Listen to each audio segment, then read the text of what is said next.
Mesdames et messieurs, bonsoir et merci d'être au rendez-vous de cette session d'information sur Canal 3. Bien, voici les titres du journal. Aujourd'hui, lundi 6 mai 2024, a démarré sur le territoire national l'examen du certificat d'aptitude professionnelle 2024 dans le département du littoral. Les épreuves sont officiellement lancées par le ministre de l'enseignement secondaire technique et de la formation professionnelle. À ses côtés, pour accomplir cette tâche, plusieurs acteurs impliqués dans l'organisation de cet examen. Dans ce centre, 1400 candidats planchent pour cet examen. Les détails dans un instant. Le journaliste par excellence, celui-là qui cherche et donne l'information de la télévision à la radio en passant par la presse écrite ou autre, il se doit de faire son travail en toute liberté ou selon les codes de déontologie propres à son métier. Dans l'Atakora, comme dans les autres départements du Bénin, ils sont nombreux à exercer ce métier avec passion. Comment travaillent ces professionnels des médias du département de l'Atakora? Arrivent-ils à faire le travail librement en collaboration avec les populations et les autorités à divers niveaux? La réponse dans ce journal. Instituée le 8 mars, la Journée internationale des droits des femmes a été célébrée en différé ce samedi par le réseau des jeunes femmes dynamiques d'Akasato, placé sous la présidence de l'honorable Edmond Fonton. Cette célébration a été marquée de plusieurs temps forts, dont une communication sur le cancer du sein et le cancer du col de l'utérus. Elle s'est déroulée à Akasato, dans la commune d'Abomey-Calavi. Voilà pour le titre, mesdames et messieurs. À nouveau, bonsoir. Aujourd'hui, lundi 6 mai 2024, a démarré sur le territoire national l'examen du certificat d'aptitude professionnelle 2024 dans le département du littoral. Les épreuves sont officiellement lancées par le ministre de l'enseignement secondaire, technique et de la formation professionnelle à ses côtés pour accomplir cette tâche. Plusieurs acteurs impliqués dans l'organisation de cet examen. Dans ce centre, 1400 candidats planchent pour cet examen. Ingrid Sabouran, Moufid, pour plusieurs précisions. Ils sont plus de 12 000 candidats répartis dans 18 centres à plancher sur le plan national pour le compte de l'examen du certificat d'aptitude professionnelle 2024. Ici, à Cotonou, dans le département du littoral, la composition se déroule dans les lycées techniques Pondéou et Koulibaly, où le top est donné par le ministre de l'enseignement secondaire, technique et de la formation professionnelle. 1400 candidats planchent dans le centre pour cet examen. Dans le département du littoral, nous avons au total 2898 candidats qui composent dans 8 filières. Ici au lycée, nous avons 5 filières et au lycée Pondéou, nous avons également 6 filières. Comme à chaque édition, le nombre de candidats ne cesse de croître depuis 2016, une avancée du gouvernement qui fait de l'enseignement technique et de la formation professionnelle son cheval de bataille. En témoignent les nombreuses réformes entreprises dans ce sens. Nous avons plus de 12 000 candidats cette année. Je vais préciser que 12 000, ça fait pratiquement 4 fois le nombre d'inscrits en 2016. Vous constatez ma grande satisfaction par rapport donc à cette courbe ascendante. Le gouvernement s'est employé à mettre beaucoup d'efforts dans la formation technique et professionnelle. Nous avons mis en place la stratégie nationale de l'ETFP. Nous travaillons à faire en sorte que nous ayons plus d'apprenants dans la formation professionnelle, 70%. Et vous voyez que avant même que toutes les infrastructures ne soient mises en place, que le peuple nous accompagne. Démarré ce lundi 6 mai 2024, l'examen du certificat d'aptitude professionnelle se poursuit jusqu'au jeudi prochain. 3 jours pour certains et 4 jours pour d'autres, selon leur spécialité. Sciences et techniques industrielles, métiers des arts, économie familiale et sociale ou hôtellerie, restauration. Tout le monde vous souhaite 100% de réussite. Au-delà des épreuves classiques dans lesquelles ils composeront, les candidats à l'examen du certificat d'études primaires ont été fixés dans l'après-midi de ce vendredi sur les épreuves à option qu'ils vont affronter en éducation physique et sportive, en éducation artistique et art. Quelles sont ces épreuves? Emma Rodonou a tendu son micro à quelques personnalités qui puissent nous donner des réponses. Lancer de balles et endurance pour l'épreuve d'éducation physique et sportive. Et dessin pour l'épreuve d'éducation artistique et art. Voilà les matières optionnelles dans lesquelles composeront les candidats au certificat d'études primaires session de juin 2024. Le tirage au sort s'est opéré en présence de responsables en charge de l'enseignement primaire et de représentants des candidats. Les épreuves tirées servent à mesurer chez nos candidates et candidats leur génie artistique et leurs aptitudes physiques. Il est donc assez clair qu'au terme de ce tirage, nos braves directrices et directeurs d'école et les enseignants titulaires des cours moyens deuxième année feront feu de tout bois, comme à leur habitude, pour affiner les performances des candidates et candidats dans les épreuves retenues pour le compte de l'examen de cette année. Ce tirage au sort, qui s'effectue rigoureusement à un mois du démarrage de l'examen, vient rappeler aux différents acteurs que le compte à rebours a commencé. Durant l'année scolaire jusqu'à présent, vos enseignants ont pu donner le meilleur d'eux-mêmes. Durant l'année, non négligé aucun champ de formation. Et à l'intérieur des champs de formation, ils n'ont négligé aucune composante. Cependant, il se pourrait qu'il y ait encore quelques insuffisances. Vous avez également quelques jours pour combler ces insuffisances. Et ça tout ce que je vais souhaiter aux uns aux autres un peu encore du courage. Bon courage pour la suite. Et comme vous le souhaitez vous-même, et c'est notre souhait, il faut que nous allions à 100% de taux de réussite. L'examen du certificat d'études primaires CEP est prévu pour se dérouler du lundi 3 juin au jeudi 6 juin 2024. Le journaliste est par excellence celui qui cherche et donne l'information, de la télévision à la radio, en passant par la presse écrite ou autre. Il se doit de faire son travail en toute liberté et selon le code de déontologie et de l'éthique propre à son métier. Dans la Takora, comme dans les autres départements, ils sont nombreux à exercer ce métier avec passion. Comment travaillent les professionnels des médias du département de la Takora? Arrivent-ils à faire le travail librement, en collaboration avec les populations et les autorités du milieu? Élément de réponse dans ce magazine réalisé par Régis Hippolyte Agosso. Vendredi 3 mai 2024, il est 9h à la radio communautaire Nanto FM de Natitengu. Comme tous les matins, ses confrères journalistes en conférence de rédaction scrutent les différents sujets à tourner pour meubler leurs journaux parlés. C'est donc ainsi que tous les jours, les professionnels des médias de cette zone du Bénin bataillent pour offrir aux populations l'information. Un métier assez complexe, mais passionnant. Bon, c'est un métier très intéressant, un métier par lequel les gens te donnent un nom, même si tu n'as rien, tu te sens quand même dans ton assiette.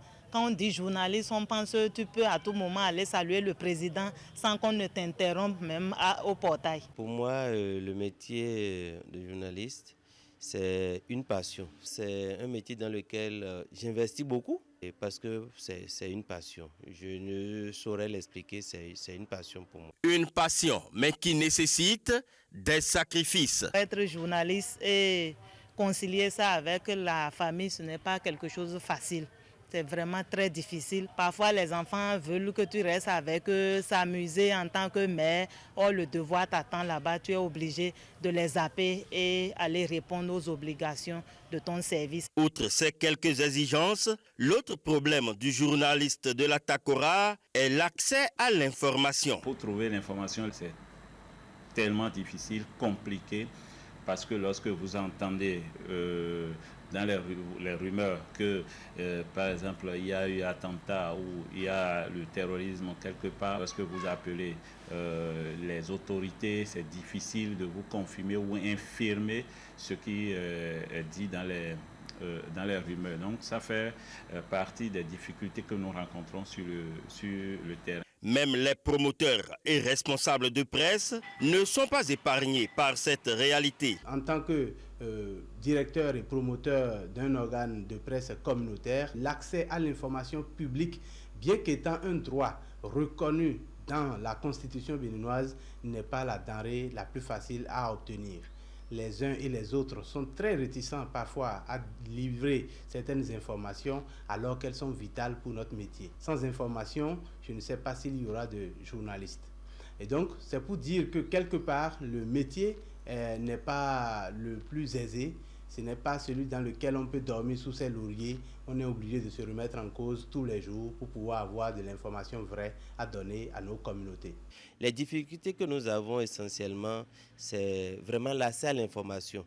Parce que vous allez à des endroits donnés et même des autorités dont vous ne pouvez pas imaginer, vous allez, on vous dit, il faut que je reçoive l'ordre du haut. Et qu'en est-il de la liberté de la presse dans l'Atakora? La liberté de la presse, ça donne à réfléchir dans le département de l'Atakora. Je crois que ce n'est pas encore ça. Il y a que, je dirais que nous ne sommes pas véritablement libres. Et pourquoi? Nous ne sommes pas libres en ce sens que sur le terrain, il y a souvent de ces reportages ou bien de ces activités que nous menons, mais nous recevons la pression de ceux-là qui sont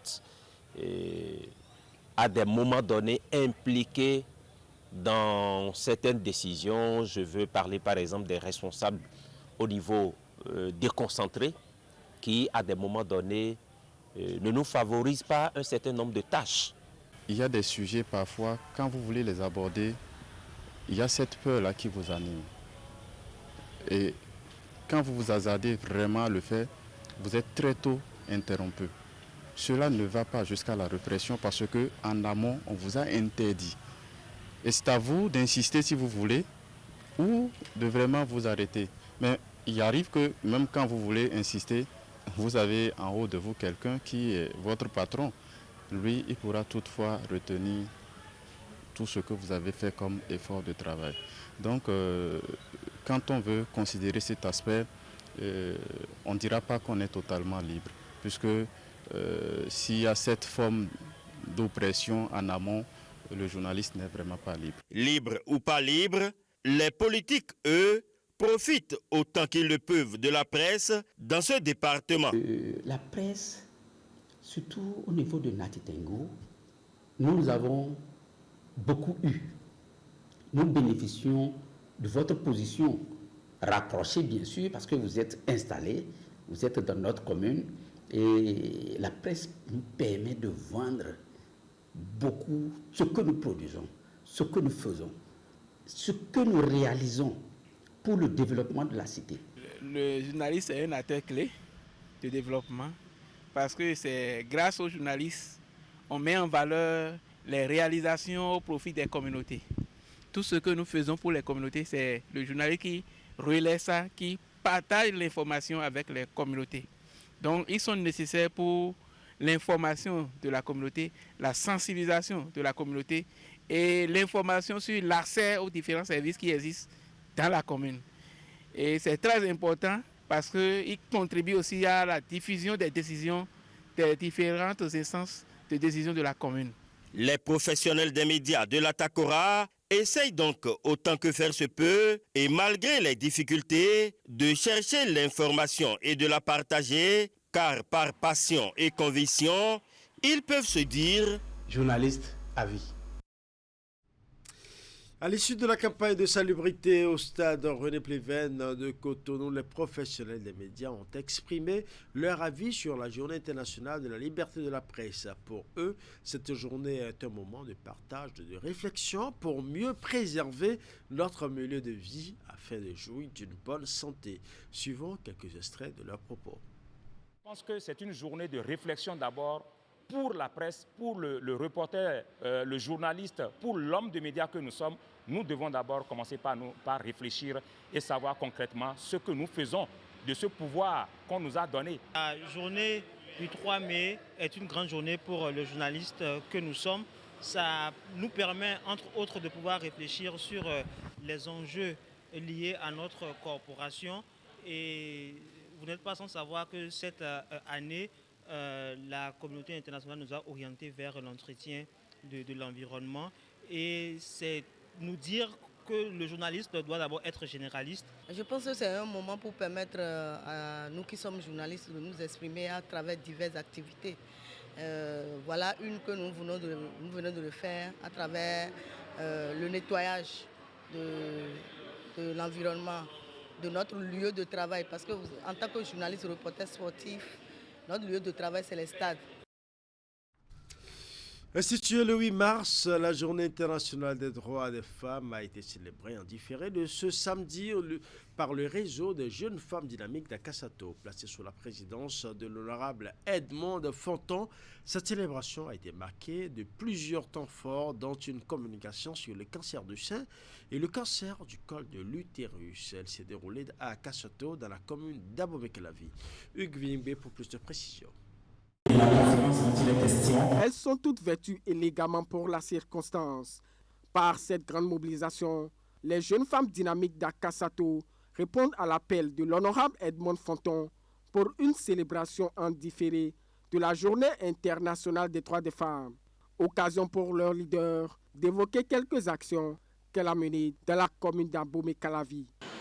Les filles mères de la commune d'Abomey-Calavi ont régulièrement bénéficié de nos séances annuelles de sensibilisation organisées avec différents partenaires, soit pour l'éducation à la santé sexuelle, soit pour l'éducation financière, soit pour l'éducation psychosociale, spécifiquement au développement personnel. Les échos de ces actions ont légitimement amené des femmes majeures à nous suggérer la création d'un creuset féminin de réflexion et d'action. C'est ainsi que l'initiative du réseau des jeunes femmes dynamiques d'Akasato a progressivement pris corps. Cet événement a été rehaussé par la présence de plusieurs autres députés à l'Assemblée nationale et des autorités de la commune d'Abomey-Calavi. C'est une journée de réflexion et non de fête. Une journée où les femmes doivent repenser à elles-mêmes. Une journée où les femmes doivent se donner de la valeur pour que, à partir d'aujourd'hui, on puisse revoir, on puisse voir une femme à côté des hommes. Au cours de cette rencontre festive, une communication a été présentée sur le cancer du sein et le cancer du col de l'utérus, des problèmes de santé qui déciment la couche féminine. Alors effectivement, voilà un mal qui ronge la femme silencieusement. Parfois, les femmes n'ont pas le temps de s'occuper d'elles-mêmes, de savoir qu'il y a des gestes simples à faire pour éviter, par exemple, le cancer du sein. Le cancer du sein, déjà la palpation, c'est très important. Nous avons apprécié l'enseignement sur le cancer du sein et le cancer du col de l'utérus. Nous avons pris acte et nous allons pratiquer tout ce qu'on nous a appris. La joie qui nous anime est que notre honorable, elle nous écoute à tout moment. Elle aime ce que nous lui proposons, ce que nous lui disons. Elle pratique tout en son temps. Pour rappel, le thème de l'édition 2024 de la Journée internationale des droits des femmes est intitulé « Investir en faveur des femmes ». Un ballet et plusieurs prestations artistiques ont marqué cette célébration. Elle s'est achevée sur un partage de repas. Célébration de la fête du 1er mai 2024, le personnel de la Bank of Africa Bénin a commémoré à travers leur syndicat de base, le Centra BOA, un moment de réjouissance et surtout de réflexion sur le développement de leur entreprise commune, la BOA Bénin. À l'occasion, les agents se sont également vus pour distinguer grâce à leur dynamisme. Teddy Goudalo et Henri Gonti pour plus de précisions. Moment de réjouissance et de réflexion pour ces hommes et femmes représentant le personnel de la Banque africaine multinationale Bank of Africa au Bénin. Ils proviennent de toutes les agences implantées sur le territoire pour commémorer la fête du travail édition 2024. Chers camarades, le développement de notre banque et sa prospérité reste une priorité capitale. Je voudrais à cet effet réitérer mon appel à la conscience du devoir pour une productivité plus accrue. C'est à ce prix que nous pourrons assurer l'avenir et en retour lutter pour de meilleures conditions de travail et de vie. Ceci est un impératif catégorique que seule l'expression collective des salariés à travers les organisations syndicales facilite. Nous profitons de l'occasion pour vous annoncer que bientôt, la FESRABAN finalisera la lecture de la convention collective afin de proposer de meilleures conditions de vie et de travail pour mieux servir nos institutions. Sur initiative de leur syndicat de base, le Centra-BOA, ils ont échangé autour de la thématique « Contribution du personnel à l'amélioration du PNB dans un contexte de grandes réformes, enjeux sociaux et perspectives ». Une occasion pour eux de discuter des problèmes qui minent le développement de la BOA et surtout des conditions de travail du personnel au sein des agences. Le dialogue social, c'est un outil de développement, mais c'est aussi un outil de performance. Parce que quand vous avez la paix, quand vous n'avez pas de conflit dans les entreprises, facilement vous pouvez penser à autre chose, comme ce que fait le Centra-BOA en pensant à la prospérité de l'entreprise. S'il y avait de conflits, je suis sûr qu'à cette occasion, on aurait soulevé des revendications. On pourrait même venir, au lieu d'avoir le vert, on pouvait venir avec le rouge pour revendiquer. Souffrez que nous disons la vérité, la BOA Bénin n'est plus le vaisseau amiral depuis un certain nombre d'années. Elle s'est ravie la vedette par la BOA Burkina il y a plusieurs années et cette année par la BOA Côte d'Ivoire.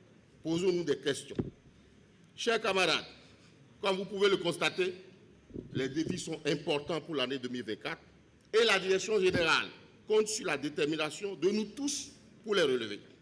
La célébration est également marquée par la distinction de quelques pionniers de l'action syndicale grâce à leur dévouement pour la cause des travailleurs.